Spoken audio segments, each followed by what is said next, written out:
தனுசு ராசி அன்பர்களே, இன்று சந்திரன் உங்கள் ராசிக்கு 12ஆம் இடத்திலே இருக்கின்றார்.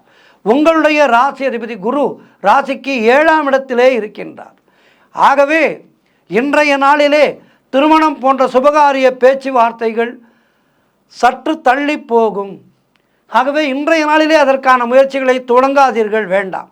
இன்னொரு நாள் பார்த்து கொள்ளலாம். ஒரு 2-3 நாட்கள் தள்ளி போடுங்கள். வீடு வண்டி சம்பந்தமான விரய செலவுகள் ஒரு சிலருக்கு ஏற்படும். காரிய தடைகள் ஏற்பட்டு விலகுகின்ற நாள். உத்தியோகத்திலே இருப்பவர்கள் பணியிலே கூடுதல் கவனம் செலுத்த வேண்டிய நாள். தேவையில்லாத பயத்தை தவிர்த்து கொள்ளுங்கள். அன்றாடம் செய்கின்ற பணிகளை மட்டும் செய்யுங்கள். புதிய முயற்சிகள், புதிய முதலீடுகள் போன்றவை இன்றைய நாளிலே வேண்டாம்.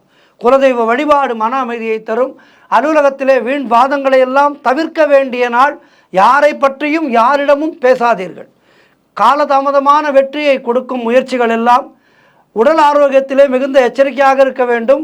கணவன் மனைவிக்குள் சண்டை சச்சரவுகள் ஏற்பட்டு விலகும். அலுவலகத்திலே பணிச்சுமை அதிகமாக இருக்கும். நண்பர்கள் மூலம் ஆதாயம் உண்டு. ஆகவே இன்றைய நாளிலே கவனத்தோடு இருங்கள். சிவபெருமானை வணங்குங்கள். கோளறு பதிகம் படியுங்கள். முருகப்பெருமானை வணங்குங்கள். கந்தர் சஷ்டி கவசம் படியுங்கள். வாழ்த்துக்கள்.